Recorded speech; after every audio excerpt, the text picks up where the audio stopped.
ओम सभी को नमस्ते। मंत्रोच्चारण। ओम सहना भवतु सहनौ भुनक्तु सह वीर्यं करवावहै तेजस्विनावधीतमस्तु मा विद्विषावहै। ओम शांति शांति शांति।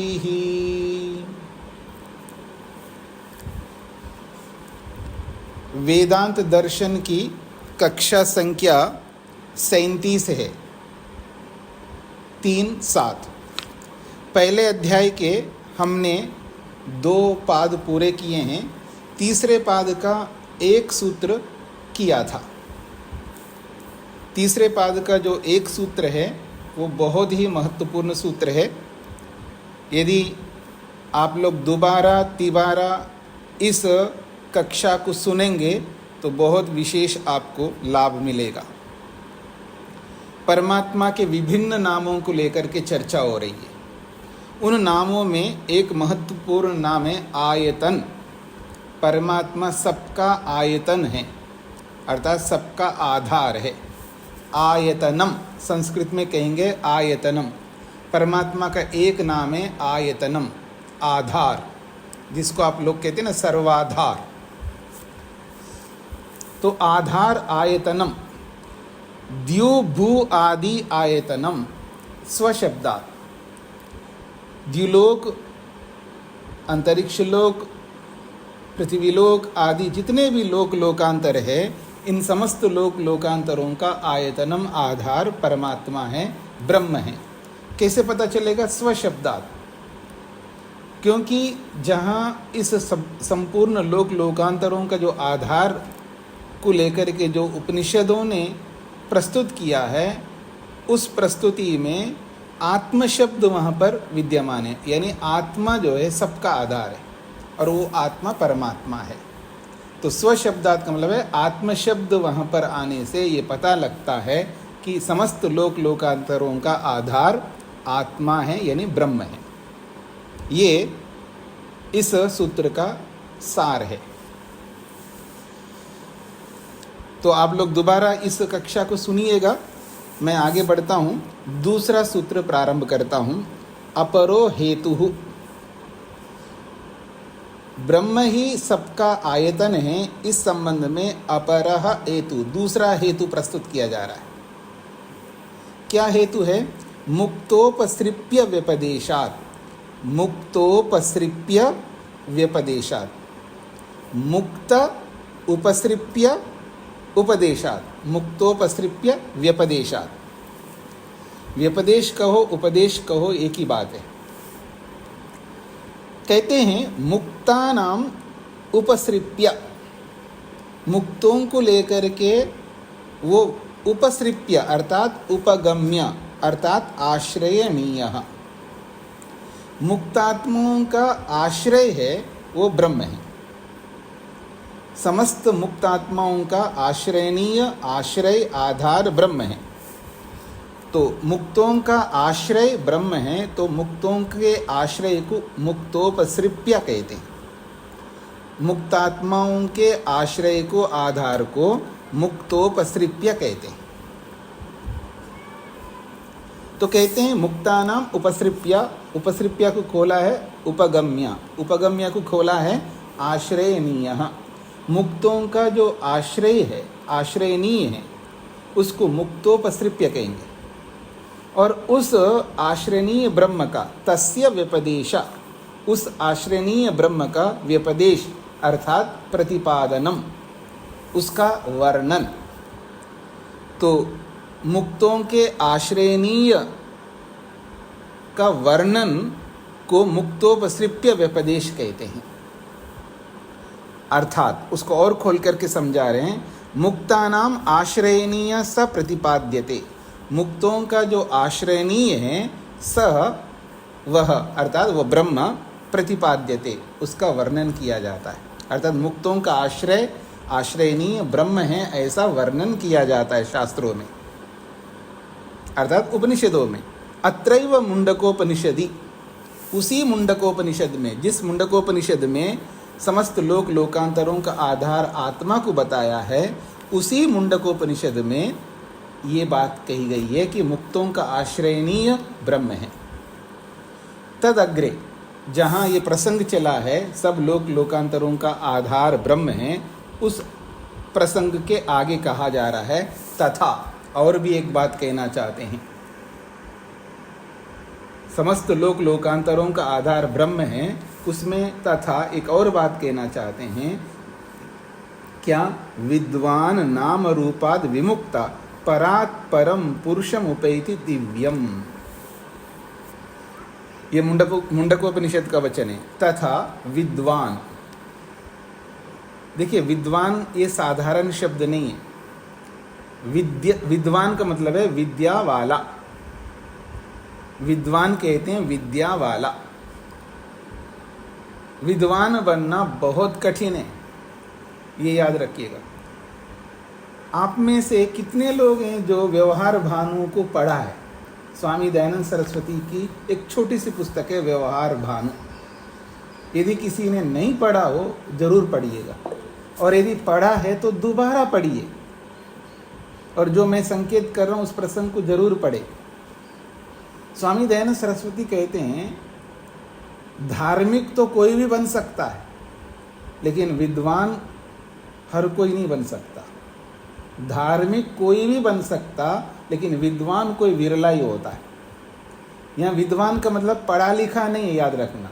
स्कॉलर को विद्वान नहीं बोला जा रहा। बस ये इसने बहुत सारी पोथियाँ पढ़ लिया, शास्त्र पढ़ लिया, इसने व्याकरण पढ़ लिया, दर्शन पढ़ लिया, वेद पढ़ लिया, वो पढ़े हुए व्यक्ति को विद्वान नहीं कहते।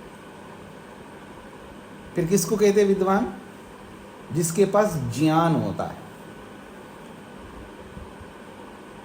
ज्ञान होता का मतलब जानकारी होता है, ये तात्पर्य नहीं। जानकारी तो सबके पास है। जो जानकारी को व्यवहार में बदलता है, जिसको कहा है ज्ञानान मुक्ति। ज्ञान से मुक्ति होती है। अगर ज्ञान से मुक्ति होती है तो आपके पास तो बहुत ज्ञान है, आपकी तो मुक्ति नहीं हो रही है। इसका मतलब आपके पास ज्ञान नहीं है। फिर क्या है? जानकारी है। तो जो ज्ञान जिसके पास होता है, विवेक जिसके पास होता है, उस जानकारी को व्यवहार में जो लाता है उसको कहते विद्वान। ऐसे विद्वान क्या करता है? नाम रूपाद विमुक्ता।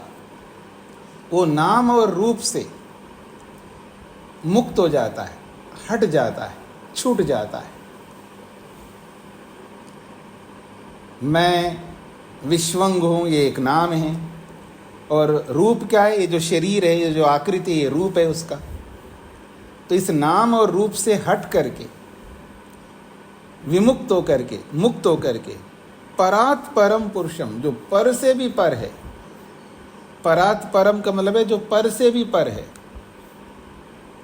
अर्थात परे से भी परे है। अर्थात इस मनुष्य से, आत्मा से भी परे है, प्रकृति से भी परे हैं, सबसे परे हैं।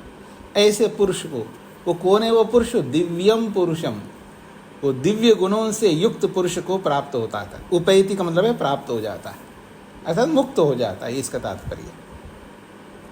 तो यहाँ उस दिव्य पुरुष का आश्रय जो ले रहा है जीव, क्योंकि वो आश्रय नहीं है इसलिए उसका आश्रय ले रहा है जीव। ये स्पष्ट कहा है यहाँ पर।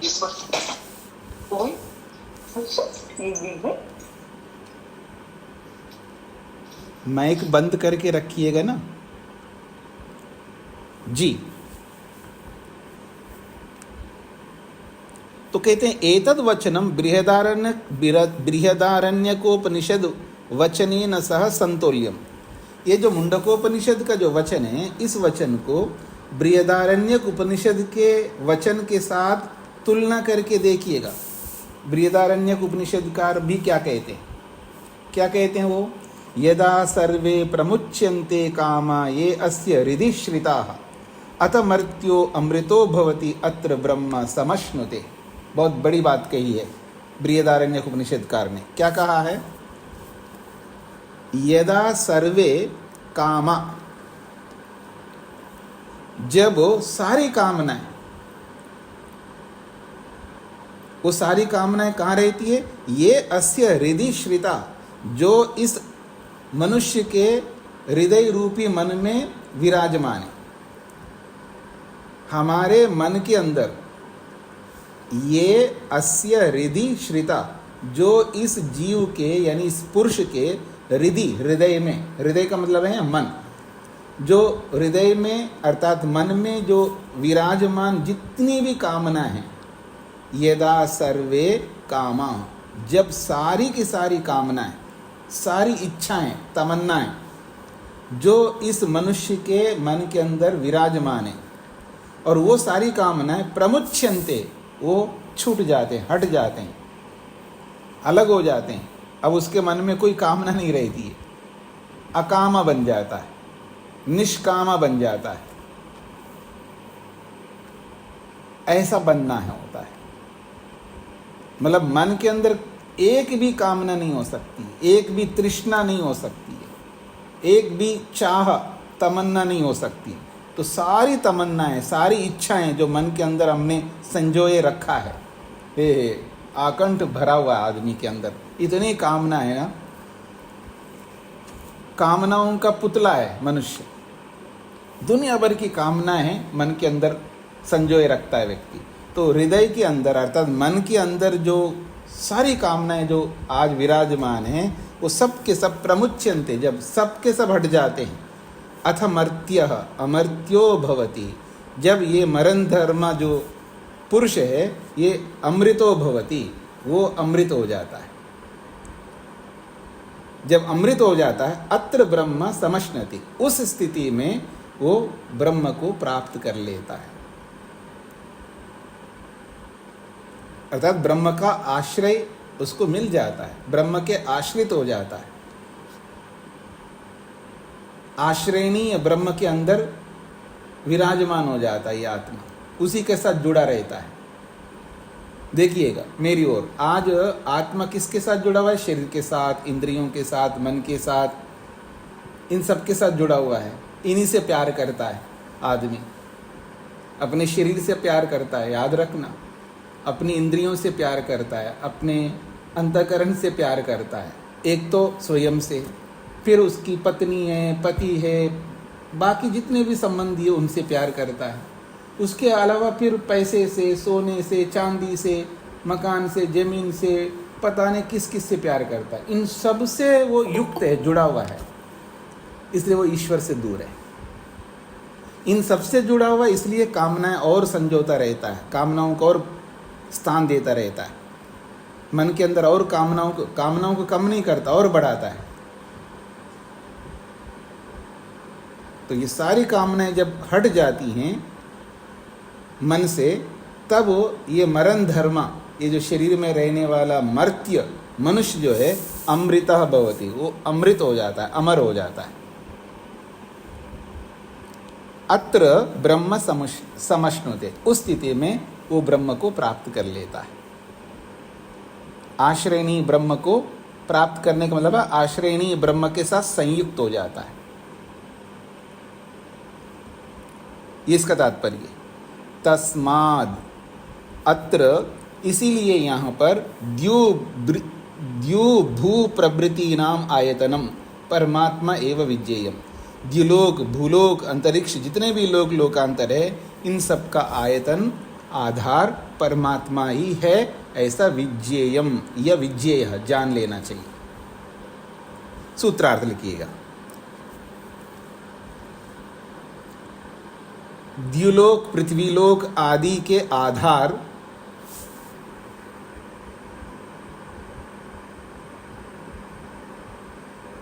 द्युलोक, पृथ्वीलोक आदि के आधार, द्युलोक, पृथ्वीलोक आदि के आधार, द्युलोक, पृथ्वीलोक आदि के आधार ब्रह्म को मुमुक्षुओं का, ब्रह्म को मुमुक्षुओं का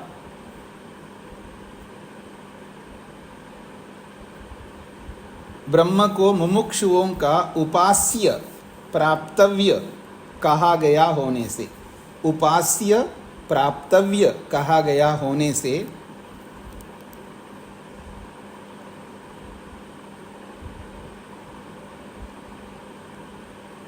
उपास्य प्राप्तव्य कहा गया होने से सबका आयतन ब्रह्म ही है, सबका आयतन ब्रह्म ही है।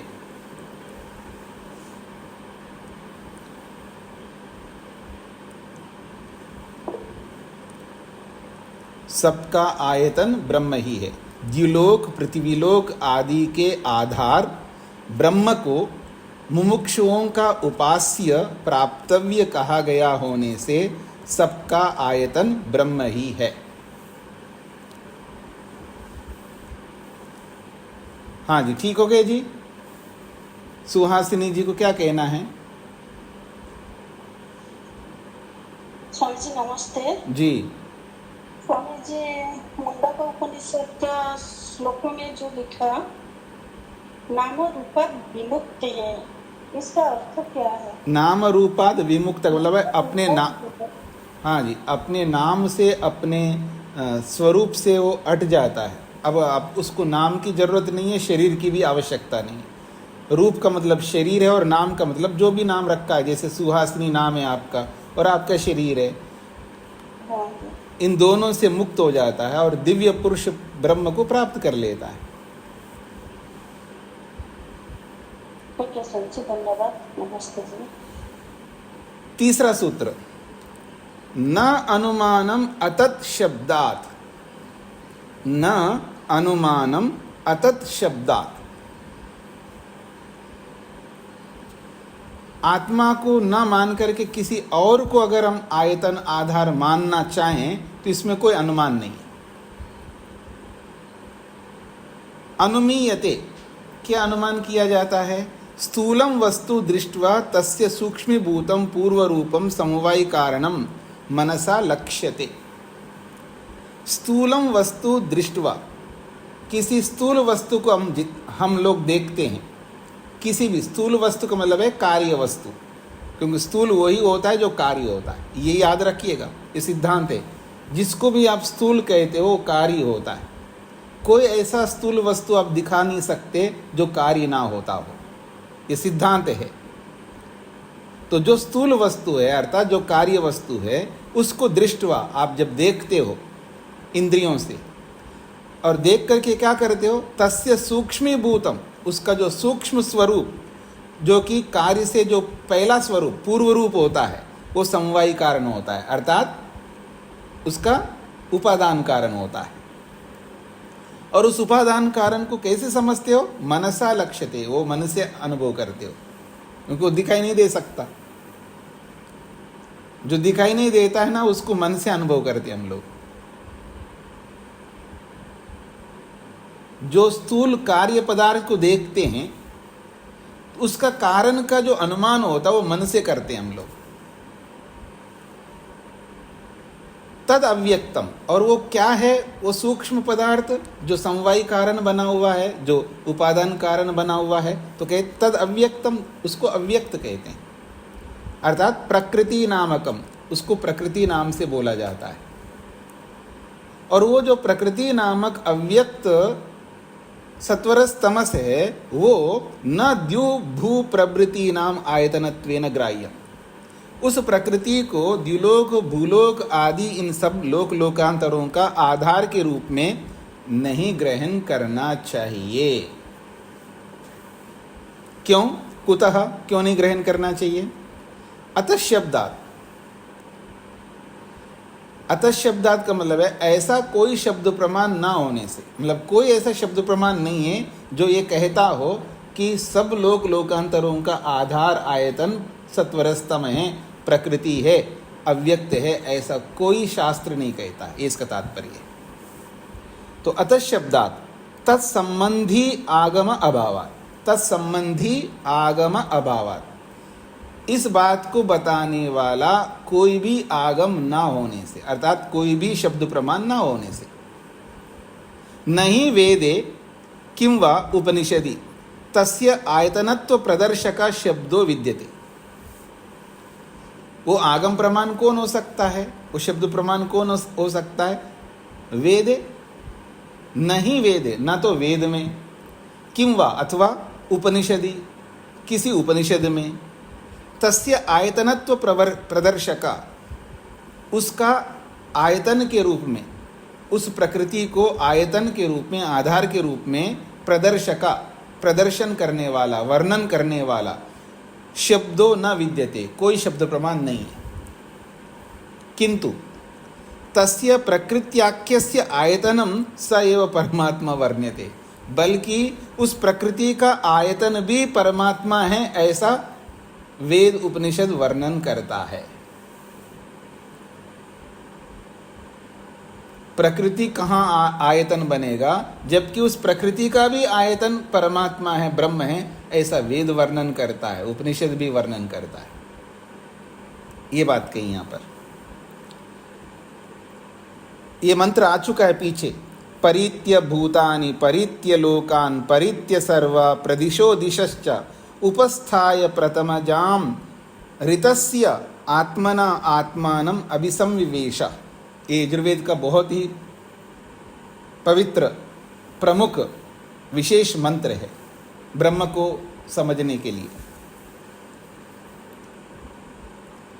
परित्य भूतानि, दोबारा बता रहा हूँ जी इस मंत्र का अर्थ, पीछे भी बता चुका हूँ। वैसे जो पीछे आया हुआ हो तो उसका बताता नहीं है, मतलब मैं बताता नहीं हूँ, पर आप क्या करें, आप भूल जाते, इसलिए ये विशेष मंत्र भी है, इसलिए दोबारा बताना पड़ रहा है, दोबारा बता रहा हूँ। परित्य भूतानि, सारे भूतों में परित्य व्यापक हो रहा है। परित्य का मतलब है व्याप्त हो रहा है, भूतानि भूतों में। परित्य लोकान, सभी लोकों में व्यापक हो रहा है। परित्य सर्वा प्रदिशो दिशश्च, सर्वा दिशः प्रदिशः च परित्य, सभी दिशाओं में, सभी उपदिशाओं में वो परमात्मा व्याप्त हो रहा है।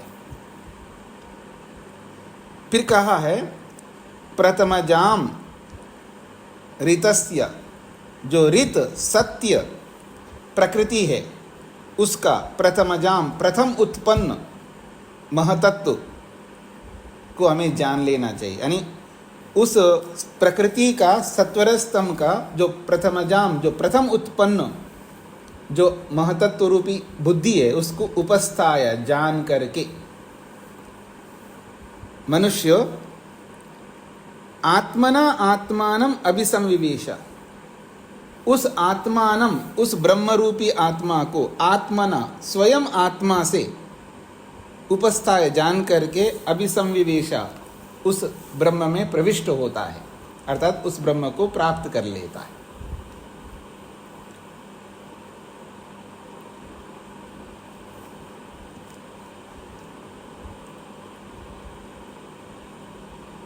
तो अब इस मंत्र का सार क्या है? कहते हैं अत्र लोकानां प्रथमजायाश्च आश्रय परमात्मा स्पष्टम वर्णिता। इस मंत्र में लोकों का जो प्रथम उत्पन्न जो महतत्व रूपी पदार्थ है, उसका आश्रय कौन है? परमात्मा है, क्योंकि उसी ने पैदा किया, तो वही तो आश्रय होगा ना। जो पैदा करता वही आश्रय होता है।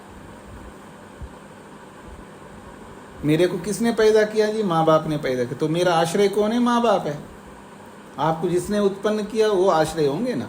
तो ऐसे ही जो प्रथम उत्पन्न जो महतत्व है, उसका आश्रय परमात्मा है, क्योंकि पैदा उसी ने किया है।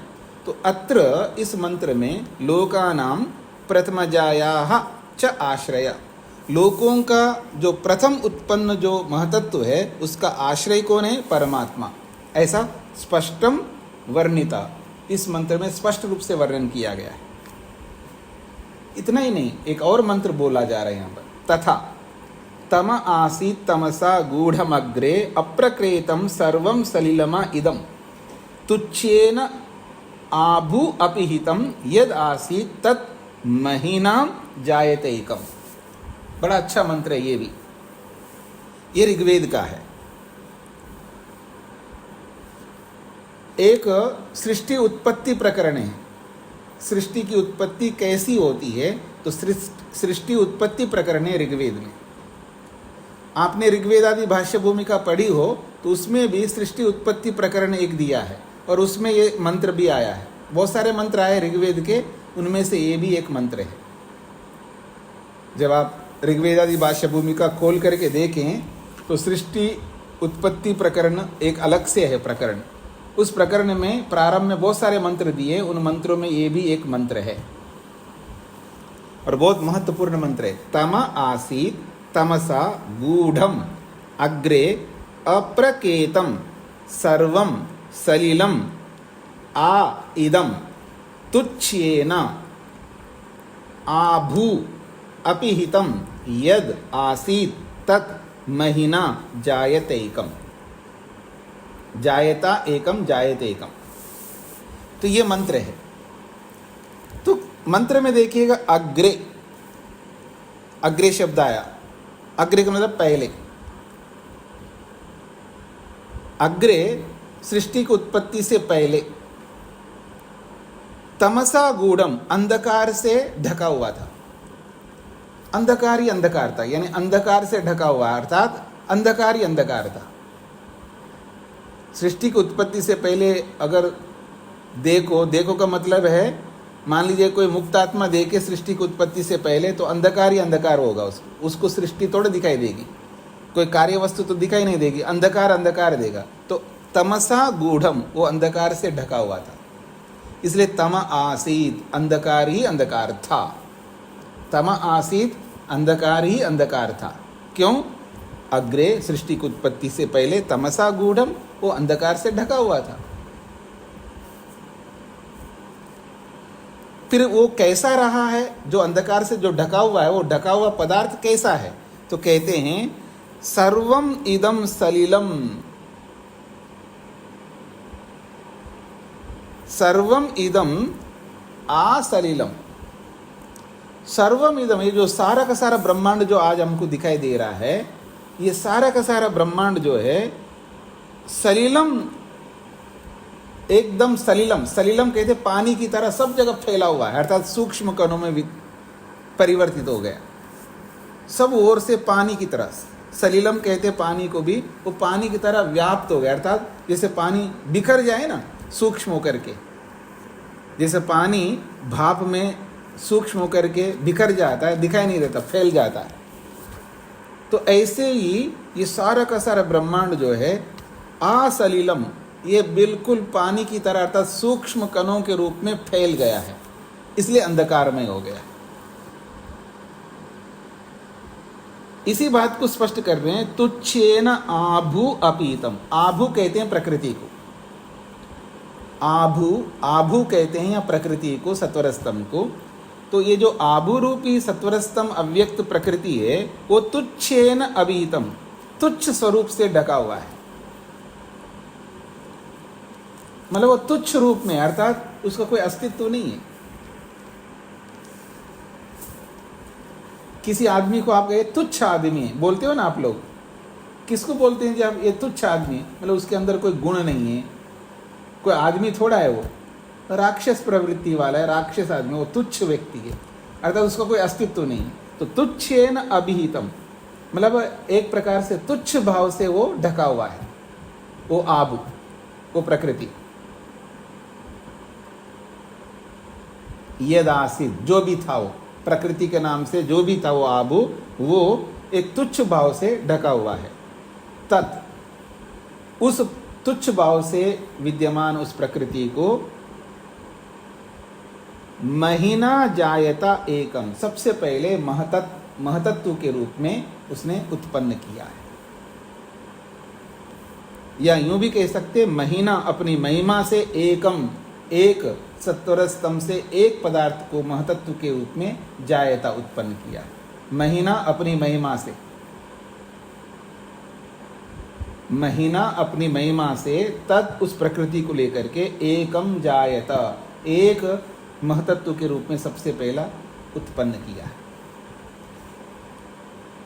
अत्रापि, इस मंत्र में भी तुच्छत्वेन वर्तमानम आभू नामकम अव्यक्तम कारणम निर्दिष्टम।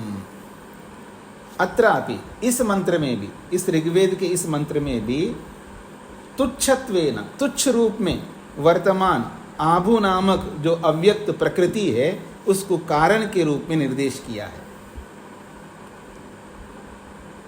तत् उस प्रकृति को तस्य परमात्मनो महिमना उस परमात्मा की महिमा से खलु निश्चित रूप से एकम महतत्वम एक महतत्व के रूप में प्रथमम विकृति रूपम पहला विकार रूपी महतत्व को उत्पन्न किया है, ऐसा मंत्र उच्चते ही कहता ही है।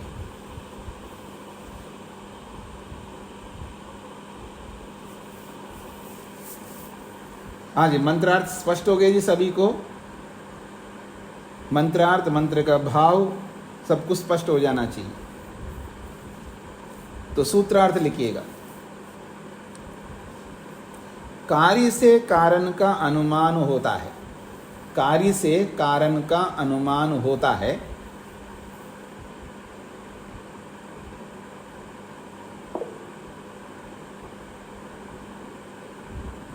कार्य से कारण का अनुमान होता है।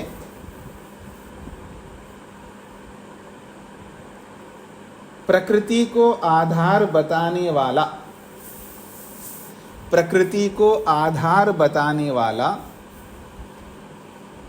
कार्य से कारण का अनुमान होता है। प्रकृति को आधार बताने वाला, प्रकृति को आधार बताने वाला कोई भी शब्द प्रमाण ना होने से, प्रकृति को आधार बताने वाला कोई भी शब्द प्रमाण ना होने से, प्रकृति को आधार बताने वाला कोई भी शब्द प्रमाण ना होने से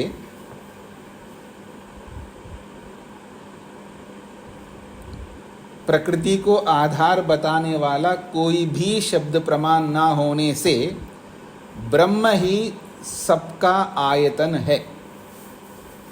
ब्रह्म ही सबका आयतन है।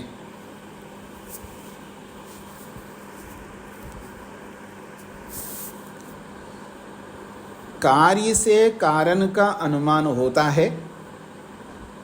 प्रकृति को आधार बताने वाला कोई भी शब्द प्रमाण ना होने से ब्रह्म ही सबका आयतन है। हाँ जी, शोभा जी को क्या कहना है जी? जी लास्ट सेंटेंस का मतलब दोबारा से बता दीजिए। अत्रापि से जी, अत्र का मतलब है इस ऋग्वेद के मंत्र में तुच्छत्वेन वर्तमानम, जो तुच्छ स्वरूप से जो विद्यमान है, कौन? आभु नामकम, आभु नाम वाला, अव्यक्तम अव्यक्त प्रकृति, कारणम कारण के रूप में निर्दिष्टम निर्देश किया है। तत् ऐसे उस आभु नामक कार्य पदार्थ को तस्य परमात्मनो महिमना उस परमात्मा की महिमा से खलु निश्चित रूप से एकम महतत्वम एक महतत्व के रूप में प्रथमम विकृति रूपम पहला विकार रूपी महतत्व को उत्पन्न किया गया है, ऐसा मंत्र उच्चते कहता है।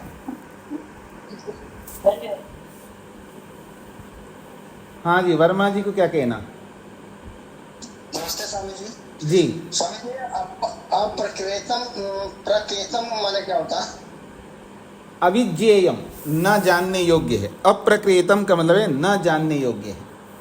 धन्यवाद। जो अंधकारी अंधकारता और सर्वम सलिलमा इदम, ये जो सारा का सारा दिखाई देने वाला ब्रह्मांड है, वो सलिलम पानी की तरह सूक्ष्म होकर के फैला हुआ है।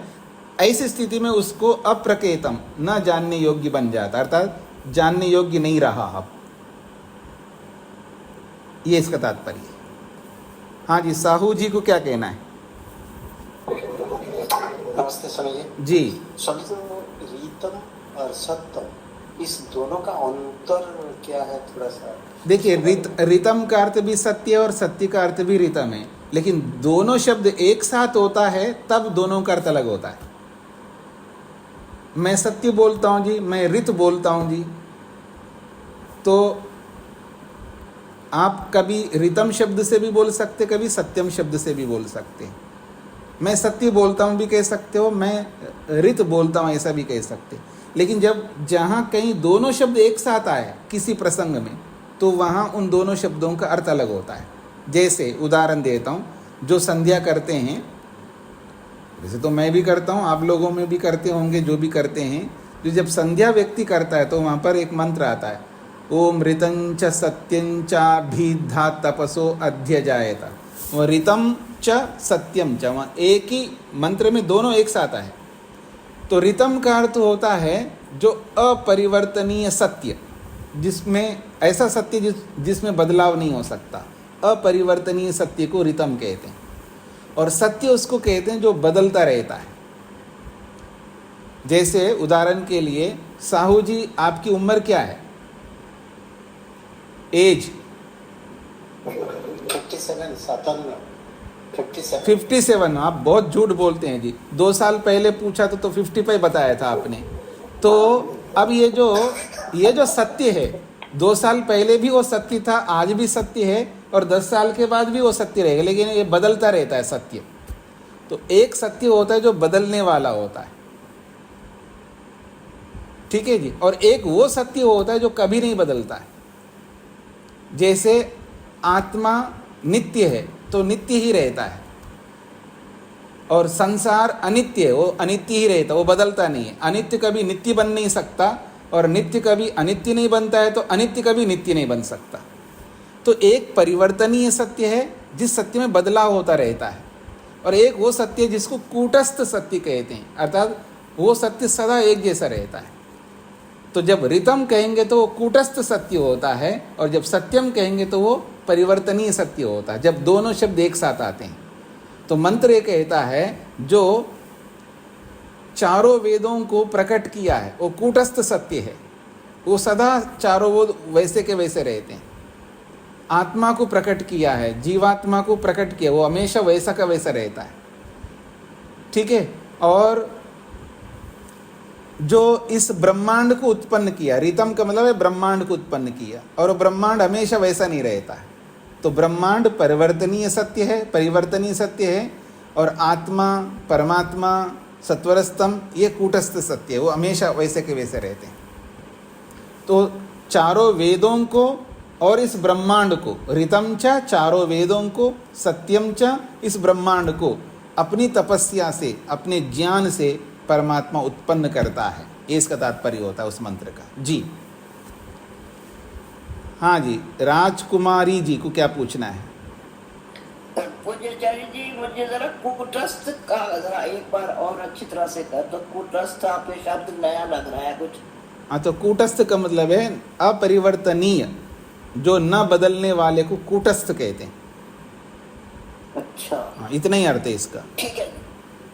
अच्छा, ये जो एक बार सत्यार्थ प्रकाश भी कूटस्थ था। ठीक है जी, याद आ गया।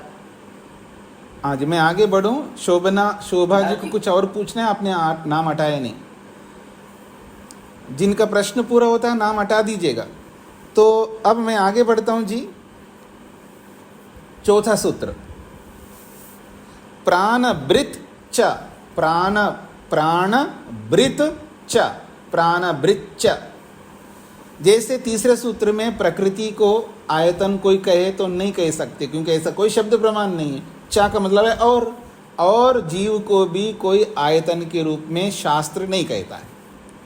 प्राणभृत कहते प्राणों का धारण, प्राणों को धारण करने वाला जीव।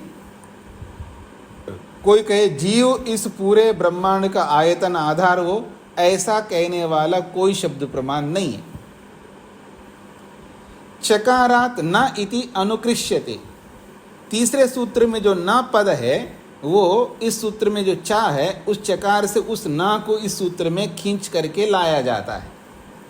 इसको कहते हैं अनुवृत्ति। तो नकार की अनुवृत्ति इस सूत्र में लाई जाती है। प्राणभृत का मतलब क्या होता है? कहते हैं यह प्राणान बिभर्ति धारयति स जीवः प्राणभृत। प्राणभृत उसको कहते हैं जो प्राणों को धारण करता है। बिभर्ति का मतलब है धारण करता है। इस बिभर्ति को ही खोला है धारयति। ये दोनों क्रियापद है, बिभर्ति और धारयति, एक ही अर्थ को बताने वाली दो क्रियाएं हैं। जो प्राणों को धारण करता है, जो का मतलब है जीव, सजीवः, वो जीव जो है प्राणवृत कहलाता है। और वो प्राणवृत जीवात्मा द्यु भू प्रभृति नाम आयतनम न अस्ति, वो द्युलोक भूलोक आदि लोकों का आयतन नहीं हो सकता। कुतः, क्यों नहीं हो सकता है जी? पूर्वोक्तात् अतः शब्दात्, तीसरे सूत्र में जो अतः शब्दात् जो हेतु दिया है, अर्थात शब्द प्रमाण ना होने से, वही हेतु यहाँ पर भी लागू होता है। पूर्वोक्तात्, तीसरे सूत्र में कहे गए अतः शब्दाद रूपी हेतु भी यहाँ पर लागू होता है। क्यों लागू कर रहे हैं आप? क्योंकि तद विषय का शब्द प्रमाण अभावात, जीवात्मा तद विषय का मतलब जीवात्मा विषय कोई भी शब्द प्रमाण ना होने से, अर्थात कोई शब्द प्रमाण ये कहता हो जीव समस्त लोकों का आधार आयतन है, ऐसा कहता हो, तो उस विषयक जीवात्मा विषयक कोई शब्द प्रमाण ना होने से नहीं तस्य आयतनत्वे क्वचित शास्त्रे शब्द प्रमाणम विद्यते। उसी बात को स्पष्ट किया है। तस्य आयतनत्वे, उस जीवात्मा को आधार बताने वाले क्वचित कहीं पर भी शास्त्रे, किसी शास्त्र में शब्द प्रमाणम न विद्यते, शब्द प्रमाण नहीं है। अपितु, हाँ ये जरूर है, अपितु जीवात्मा वेदादि शास्त्रेषु एकदेशित्वेन प्रतिपाद्यते, जबकि जीवात्मा को वेदादि शास्त्रों में एक देशी, एक जगह रहने वाले के रूप में वर्णन किया जाता है। और जो एक देश में रहने वाला होता है वो इतने बड़े लोक लोकांतरों का आधार कैसे बन सकता है, ये इसका तात्पर्य है। ऋग्वेद का एक महत्वपूर्ण मंत्र यहाँ पर दिया है।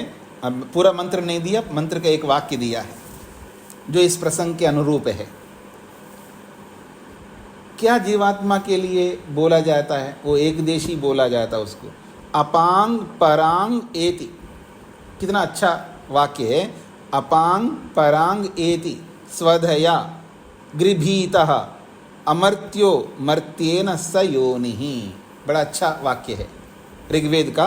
ये ऋग्वेद के पहले मंडल का 164वां सूक्त है और 38वां मंत्र है। कहते हैं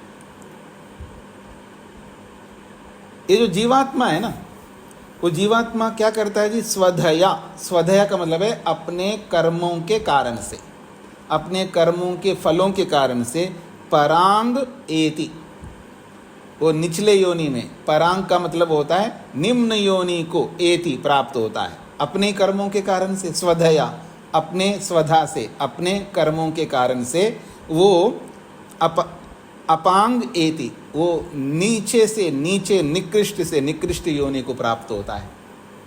और स्वधया, अपने ही कर्मों के कारण से परांग एति, वो उत्कृष्ट योनि को प्राप्त होता है।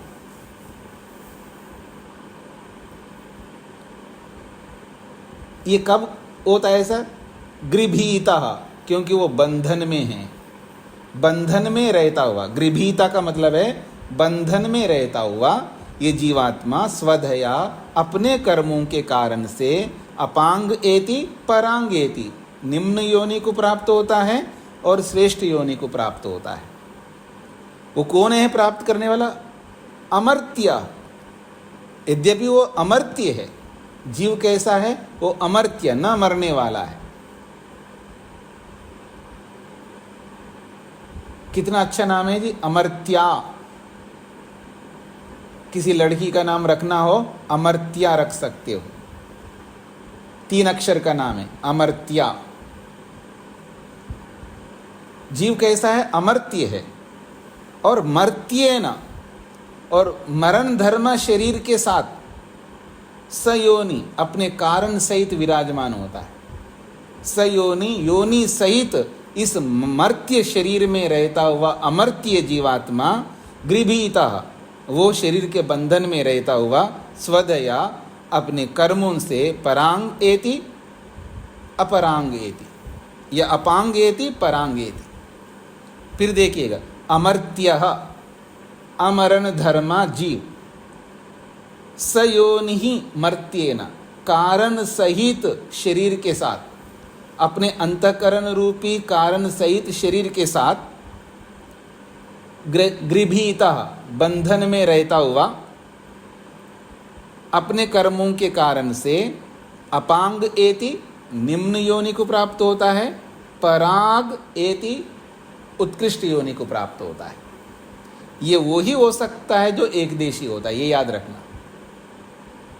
ये जो एक देशी है वो कभी इधर जाता है कभी उधर जाता है। व्यापक आत्मा ऐसा नहीं कर सकता। अगर वो परांग एति का मतलब है पराग, अपाग एति का मतलब है वो पराग भी एति, दोनों को प्राप्त होगा, क्योंकि दोनों जगह रहेगा ना। वो निम्न योनि में भी रहेगा, उत्कृष्ट योनि में रहेगा, क्योंकि व्यापक है आत्मा। पर ऐसा नहीं है, कभी अपने कर्मों के कारण से अपाग एति वो निम्न योनि को प्राप्त होता है, और कभी अपने कर्मों के कारण से पराग एति वो उत्कृष्ट योनि को प्राप्त होता है, एक देशी आत्मा होने के कारण से। अब कहा जा रहा है अत्र इस मंत्र में अमर्त्यो जीवात्मा, जो अमर्त्य है जीवात्मा, न मरने वाला है, और मर्त्येन शरीरेण, और मरण धर्म शरीर से बद्धः बंधन में रहता हुआ, बद्ध एवं बंधन में रह करके ही संसारे व्यवहारम विदधाति, इस संसार में व्यवहार करता है। एवं एकदेशी भूता स, वो एक देश में रहने वाला, सह वो जीव, द्यु भू प्रभृति नाम आयतनम न भवितुम अर्हति, द्युलोक भूलोक आदि लोकों का आयतन आधार नहीं हो सकता। सूत्रार्थ लिखिएगा। और प्राणों को धारण करने वाले जीव को भी, और प्राणों को धारण करने वाले जीव को भी, और प्राणों को धारण करने वाले जीव को भी, और प्राणों को धारण करने वाले जीव को भी आधार बताने वाला कोई भी, आधार बताने वाला कोई भी, आधार बताने वाला कोई भी शब्द प्रमाण न होने से, आधार बताने वाला कोई भी शब्द प्रमाण न होने से ब्रह्म ही सबका आयतन है।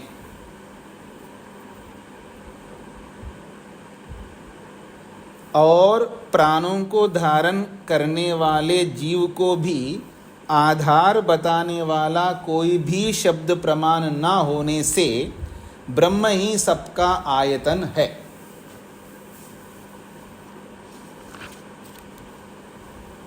ठीक हो गए जी।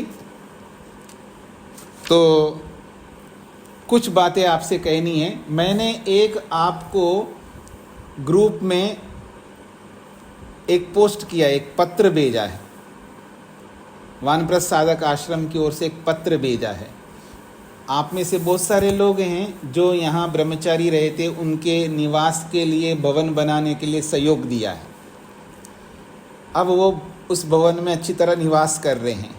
उनके लिए क्लासरूम्स, जिसको आप कहते हैं ना विद्यालय, जिसमें बैठ करके वो अध्ययन कर सके, ऐसे क्लासरूम्स नहीं। तो हम लोग 1 साल से देख रहे हैं कि क्लासरूम के बिना काम नहीं चल पा रहा है, तो हम चाहते हैं कि उनके लिए क्लासरूम्स बनाएं। तो 15 रूम बनाने हैं जिसमें बैठ कर के विद्यार्थी पढ़ सके, क्योंकि यहाँ विद्यार्थी जैसे स्कूल कॉलेजों की तरह एक ही क्लास में 60 बच्चे 30 बच्चे ऐसे नहीं होते, क्योंकि यहाँ अलग अलग कक्षाएं बहुत अधिक लगती हैं। कोई किसी कक्षा में 10 विद्यार्थी पढ़ रहे हैं, किसी कक्षा में 4-5 विद्यार्थी पढ़ रहे हैं, किसी में 20 विद्यार्थी पढ़ रहे हैं, ऐसे अलग अलग उनकी कक्षाएं लगती है। तो अलग अलग क्लासरूम्स चाहिए होता है।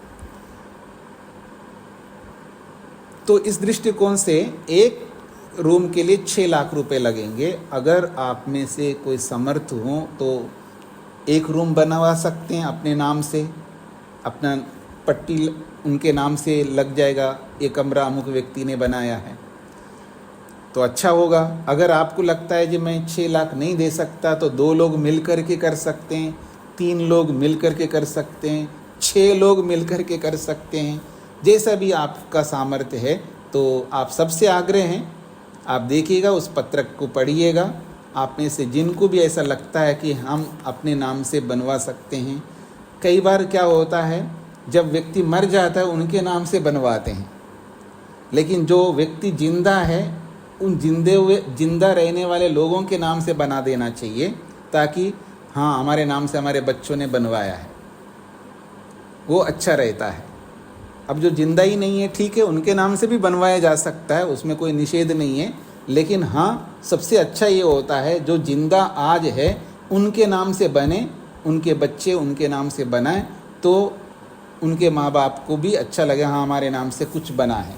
और ये वो क्लासरूम से जिसमें वेद पढ़ाया जा रहा है, यहाँ चारों वेद पढ़ते हैं, व्याकरण पढ़ते हैं, दर्शन पढ़ते हैं और भी शास्त्र पढ़ते हैं, लेकिन वेद भी पढ़ते हैं।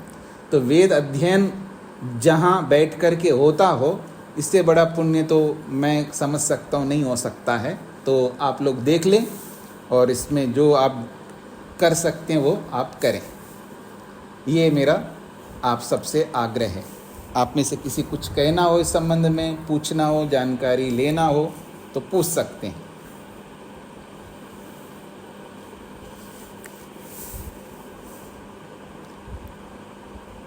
अगर आपको कुछ नहीं कहना है तो आप लोग विचार करिए, एकदम आदमी नहीं बोल पाता है, आप लोग विचार करके बता सकते हैं।